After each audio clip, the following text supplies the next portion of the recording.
Day 1. It is freezing. I want to go home.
This is a short documentary about a trip I've made in the winter of 2012. I have always had a great interest in Eastern Europe, and so I've lived in Latvia for 9.5 months. Now it's time to get my fellow students to Eastern Europe. In the minor International Social Development, I found 2 of those fellow students crazy enough to come with me to the Baltic states and Poland for a research lasting 2 months. We have visited in each country 2 social organizations to see what's going on in the social work field in the countries Estonia, Latvia, Lithuania and Poland. These are my fellow students Nina and Daya. And then eat exactly what we produce would then mean having a walk in a forest and look at some beautiful birds won't be possible. And this is me, Ilste.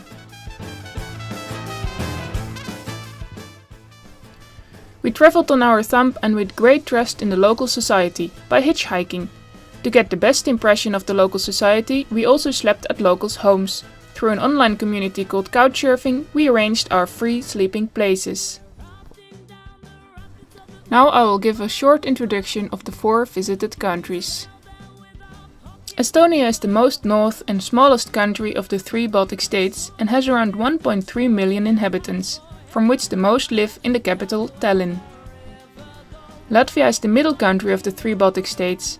It has around 2 million inhabitants and is one of the least populous and least densely populated countries in the EU. The capital of Latvia is Riga.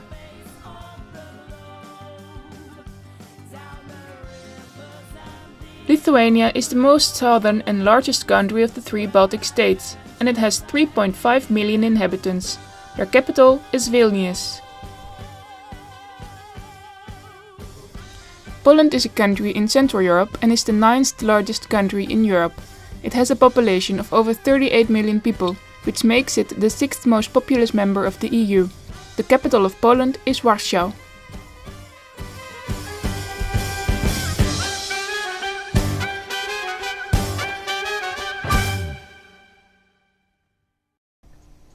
Our first country was Estonia, or Eesti. Estonia has, as already told you, 1.3 million inhabitants, from which 69% native Estonians. The other main group are Russians with 25%. In 1992 they got independence from the Soviet Union, and in 2004 they entered the European Union. Estonia has in the summer almost no darkness, and in the winter just a few hours of light. We arrived in the beginning of November, and around 4 it was already dark outside, so our biological clock was a little confused.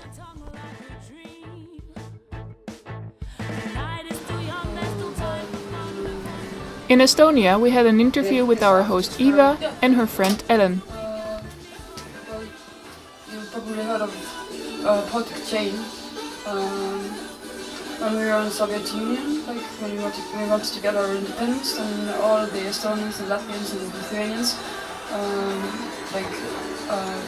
were on the highways and holding hands. So it was like 3 countries. Yeah, 300. Yeah. They made a Out of human yeah. train, yeah. 5 cups of coffee and 20 cigarettes. Yeah, that's true. Feed cats, of course. Then shower, then school, lunch, glass of wine with undervalued at lunchtime. Then back You to do that school. every day? With you have every day with the guy, you have a glass of wine during lunch. Yeah. Then, but we have many festivals like nearby. At the moment we have this film festival that I really want to do. And in spring we have this literature festival. Then I go see like poets performing and buying books and stuff. Friends are the worst drinkers in Europe, and we commit the most suicides in Europe as well. Really? Man, and he pointed a gun at me. I was like, oh my god! I thought I was gonna die. Aga ühte tappis ka ju Annelias. Why? I don't know, just for that Russian inspiration. But he robbed you or? No, just wanted to scare me. What? And like when you go to countryside or smaller towns and villages, well, you can never tell them that I'm gay. Because I get beat up or killed. Ei ole. On grill. Okay. She doesn't agree with me. But we don't have earthquakes. So come here when you have earthquake. We don't have.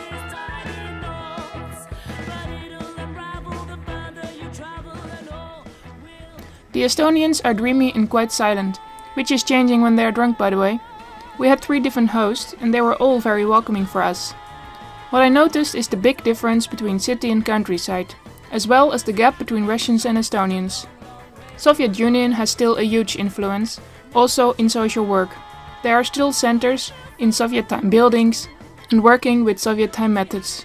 But Estonia has also changed fast, partly due to their connection with Finland. Fast developed centers are working with European methods and in buildings paid with European money.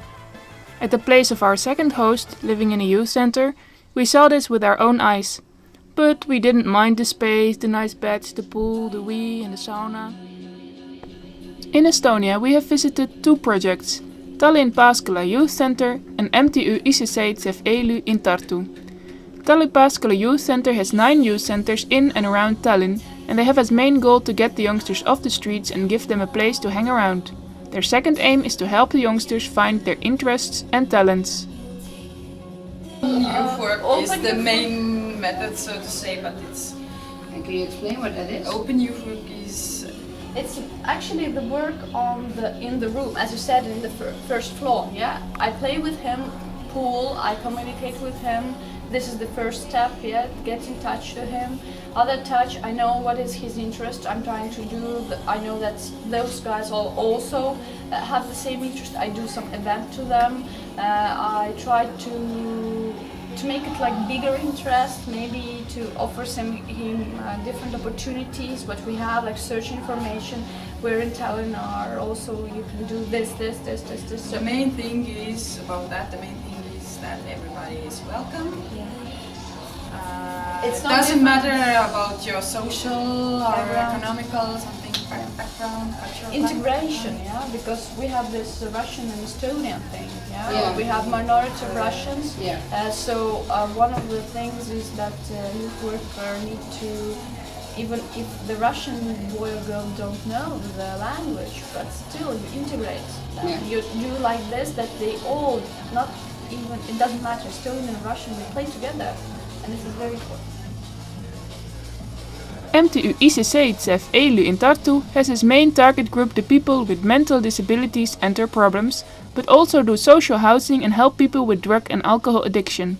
The Tartu Food Bank operates also under MTÜ. Not like that. There are also, every time when a new client comes in, there's this thing called activity plan that is formed for each client. It's during the first interviews, they set up together like things that the client wants to accomplish while on the service. For example, like dealing with money, like right now, client doesn't really understand how money works. By the end of like this month, she will learn that. By the end of the year, she will learn that. Or like, yeah, taking medicines. Doesn't take medicines very often right now. By the end of the year, must do that. We are moving on to Latvia. From the 2.2 million inhabitants, at least 1 million are living in Riga, the capital. Almost 60% of the population is native Latvian. The main other group are Russian with 28%. Latvia gained their independence in 1991 and entered the EU in 2004. I have lived in Latvia for 9.5 months, so I speak a little bit, bet es runāšu angliski, lai mēs visi varētu saprast.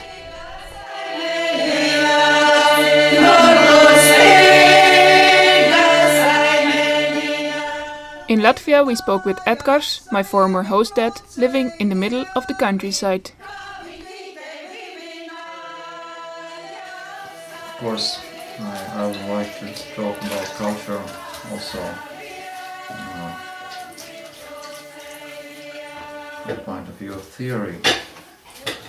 You should know that there are different levels of culture. It's like culture for well-educated and rich people, and there is culture for average people, and there is mass culture, and subculture, and there is professional culture, and there is political culture, and there is agriculture, and bacteria culture, you know.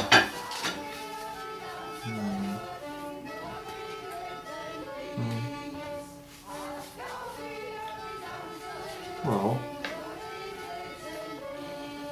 what like the dad, welcome. It's better once to see than to hear a lot of times.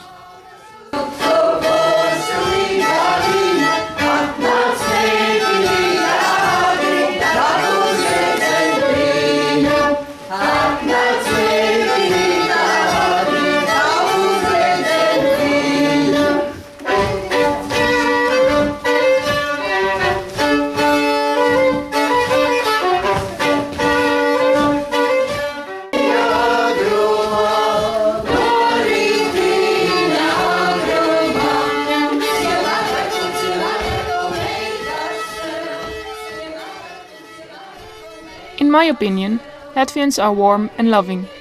Though when you see them on the street they might be grey and standoffish, which is partly an heritage of the Soviet time. Here in Latvia you can notice this gap between Latvians and Russians too.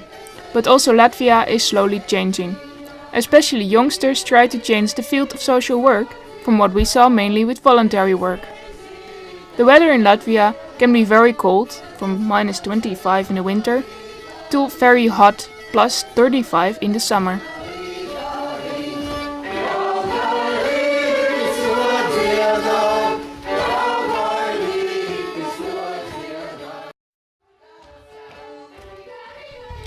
In Latvia we visited two organizations, Odin Vita in Daugavpils and Jaunatne pret AIDS in Riga.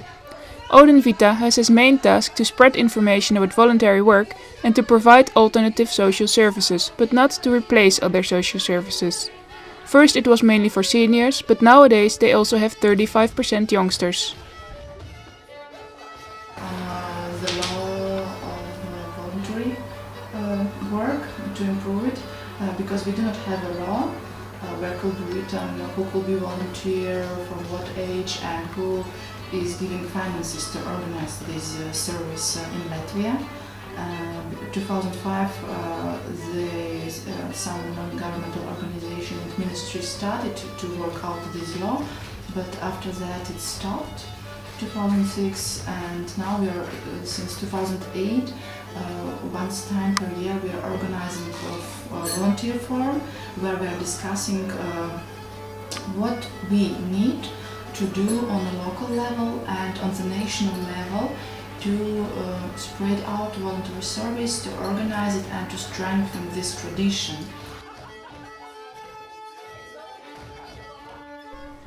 Jaunatne pret AIDS, or Youth Against AIDS, is a youth NGO that gives education to peers regarding HIV/AIDS conception, sexuality, STI, gender equality, but also human rights and other different aspects of sexuality and health.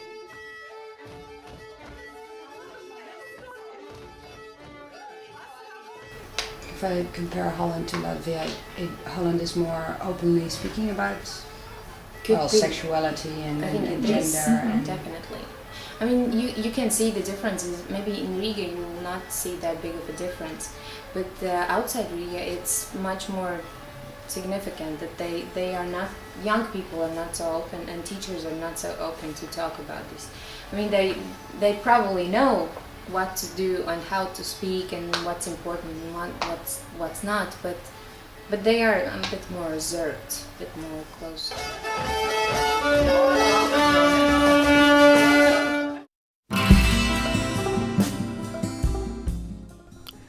The third country we visited is Lithuania, the largest of the 3 Baltic countries.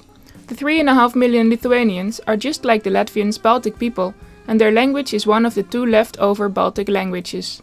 Different than in the other 2 Baltic states, the whole Russian population of Lithuania got the Lithuanian identity after the Soviet Union, which has led to less problems between Lithuanians and Russians. And in Vilnius, the capital of Lithuania, we saw our first snow of the trip. Do you think that we have to know about your country? Oh. Why do you want to know something? In Lithuania, we spoke with Vilma and Laima. I think it's extremely homogeneous society. There are very little minorities and people are afraid of minorities and any kind, national minorities, religious minorities, sexual minorities, anything, anybody who is not a Lithuanian and understood in a stereotypical way. Like Roman Catholic loves basketball and just very homogeneous. And it's kind of hard to stick out, like people are doing the same thing. Not talking about Polish people, we still have the high level of discrimination based on ethnicity. You know, the life for immigrants, I think it's not easy here. No? What do they face? I don't know. I think the adaptation is just a hard process. It's like for everyone who is different.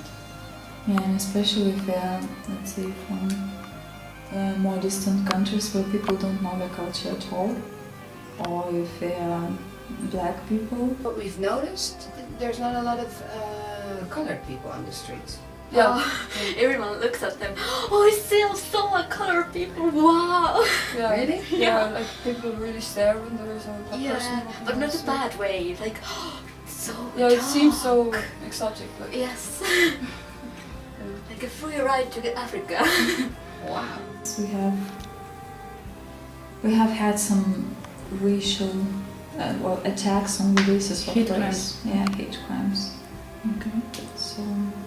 And the government is doing something about it, really? We have all the laws, those crimes. It is a crime, but the thing is that you can really prove. It's actually, for example, if a homosexual person would be harassed, also it's not easy to prove that it's based on sexual orientation, right? Yeah. In Lithuania, we had an interview with 2 different organizations, a church-based social center called Matulaitis in Vilnius, and a women organization in Kaunas called Kaunu Moterų Draugija, or shortly KMD. Matulaitis is an organization derived from the Catholic Church and is set up by volunteers. The first main project is with mental disabled people who come to work. The other main project is a project for children who have emotional and behavioral problems. For both target group, they organize activities and summer camps.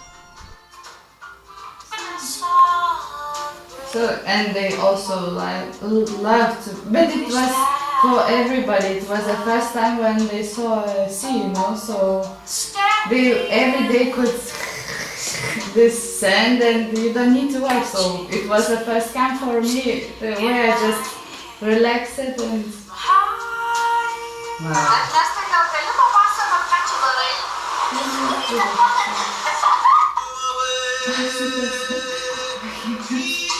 it's the same boy, you know.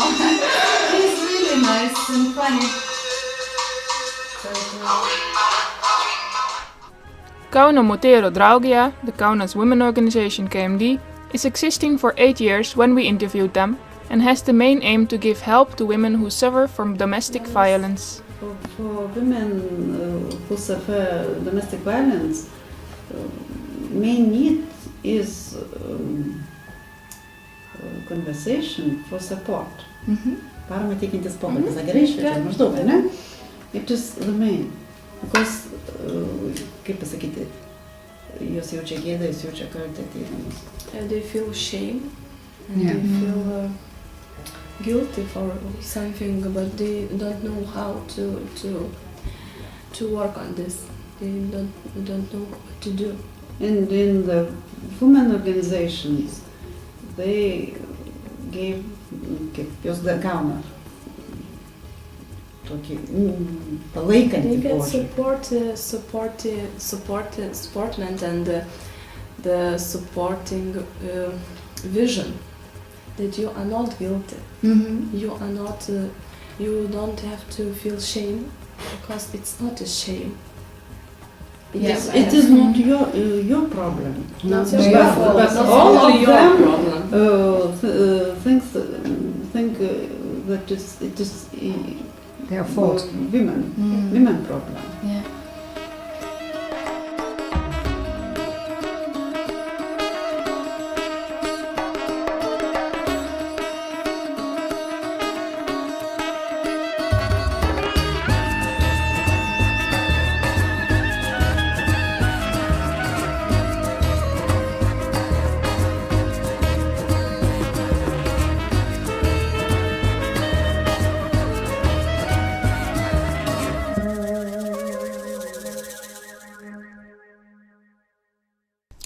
The last country, Poland, is politically located in Eastern Europe, but geographically in Central Europe. The Polish urban culture has been mostly influenced by the Western European culture. As I said in the beginning, it's the 9th largest country in Europe and has more than 38 million inhabitants. Poland has a long history of division and war. Nowadays, Poland is considered one of the most successful examples of the transition from communism to market economy. And it is one of the most ethnically homogeneous nations in the world, with 98% Poles.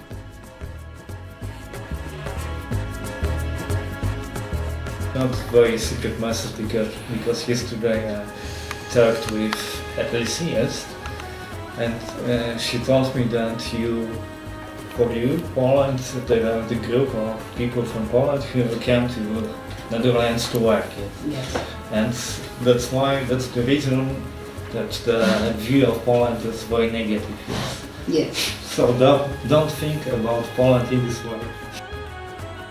We just saw Grzegorz, and besides him we also spoke with Agnieszka.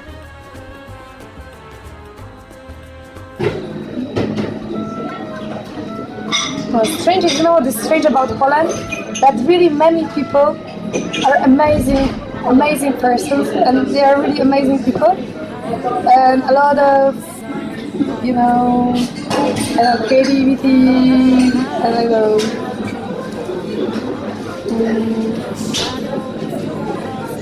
you can find really a lot of amazing people too. But the thing is, when you look on the street, everybody seems the same, I think this is the thing. It's like, and I spoke and we work on this theme a lot with, for example, with the Upright Theater, that it's so difficult to be a little different in here. We have this kind of normative society that puts this normalism, like, and you have to follow this norms on your shoulders, and you feel like, oh, come on, It's like, this is strange about Poland. This is really strange because we have really a lot of potential in here and a lot of really beautiful people, and it's really, sometimes it's really hard to get something different that other people does. In Poland we visited the organization Fundacja Polsko-Niemieckie Pojednanie, or in German also Stiftung Polnisch-Deutsche Auswohnung, and MONAR. This foundation with this difficult Polish name was founded 20 years ago to divide and pay money to Polish victims of the Nazi regime. Because the available money has finished and the elderly are getting older, the organization changed their activities more into educational work. They also still support elderly by sending volunteers. But I think what we can say is that the situation of the elderly people is getting worse and worse, and that it would be really helpful if there would be some state program in order to assist these people, in order to give them more money. Or also if maybe, for example, Germany would agree to give another, would give more money to these people who survived the Nazi regime, because these are the people, of course, they have received some help within former times, but not everyone, because these regulations were very strict, who could get money and who couldn't. And so there are people who have suffered from the Nazi regime, have not received any money, are now poor and maybe alone, have no family left, and and need to be assisted by the foundation. And I think it would be really a good thing if the state, either Germany or Poland, would assist these people more. Yeah, because how old are these people? You can calculate, because yeah, the war it is 70 years over, and the people who are still alive, they were youngsters or young adults. My woman was 4 when the war broke out, so now she's like 78. Oh yeah, okay. But these are the youngest. The oldest one, like my other one is 85. I think this is the average, 85. Yeah, it's really true. There is a big need of really institutions and national programs and really big national responsibility towards these people, and also international responsibility. That's for sure, without any doubt. But I don't know if it will.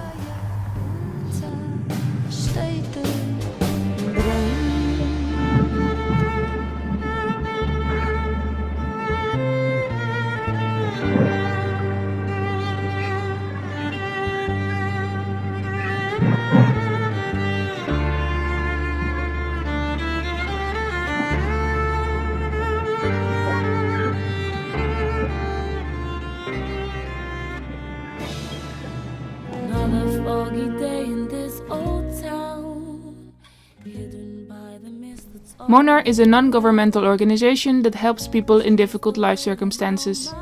The program we have visited in Krakow was specially focused on people with drug or alcohol addiction who live as a community together in a big villa. Wana tutaj, czy każdego traktujecie indywidualnie, czy w ogóle jaka jest baza na przykład? Nie jest to na pewno 12 kroków, nie? No kurczę, no to właśnie bazą jest społeczność terapeutyczna. No to tak, musiałbym chyba poczytać troszkę, bo to jest metoda opisana. The method is... I can't find the word exactly to translate it well. It's like a group. With one of the clients showing us around and translating for us, we spent the afternoon and evening in this special place and even attended one of the group meetings and got an evening meal. The program starts with 2 weeks of detoxification. Then the clients are offered counseling, individual and group therapy, and residential and ambulance care. All clients sign up voluntarily and are allowed to stop the program at any time they want, but only get one chance. The organization is financed by the government, but the community is partly self-reliant by making their own food and money. Also, the neighborhood is helping with donating food. All the clients live in the house like a community. It is about sharing your emotions with others and working together. The longer the clients stay in the program, the more privileges they get. For example, they can become one of the security members, chief kitchen or administrative worker. Hopefully, I triggered your curiosity, and are you wondering if you could do an internship in those countries? Well, listen to what they said. Probably yes, it would be very interesting if from Netherlands students from definitely. Our manager has been talking about it, like, oh, I would really like to have volunteers from, maybe get some volunteers from outside of Estonia. Yeah, we have thought about bringing some people from Netherlands here. What do you mean? Maybe in English. Maybe in English. Did you have before internet of like English-speaking volunteers? No. In this organization, no, we didn't have international students. But we didn't succeed in this. No, not yet. It is open to start. Okay. But the language won't be a big barrier, do you think? Here, if I don't think so. No. What would be a typical thing that if there would come a Dutch student to do their internship, what do you say they would learn from this organization? Pomijam w ogóle barierę językową, tego nie biorę pod Besides the uwagę. language. Yeah. To, czego by się mogła nauczyć, tego na co się otworzy, tak powiem. Whatever you want to learn. Whatever you want to learn. Wherever you're gonna open yourself to. Okay. Program można by było ustawić indywidualnie, że można program wiesz ustawić byłoby You can, indywidualnie. make the rules and follow them, but you can also go far behind that. Okay. Would you benefit from it? Tak, największy problem jest w tym, że studentami się właśnie mam ja zajmować, no i problem jest w tym, że ja nie znam języka. The biggest problem is that she's the one who gotta take care of the students. Welcome. It's better once to see than to hear a lot of times.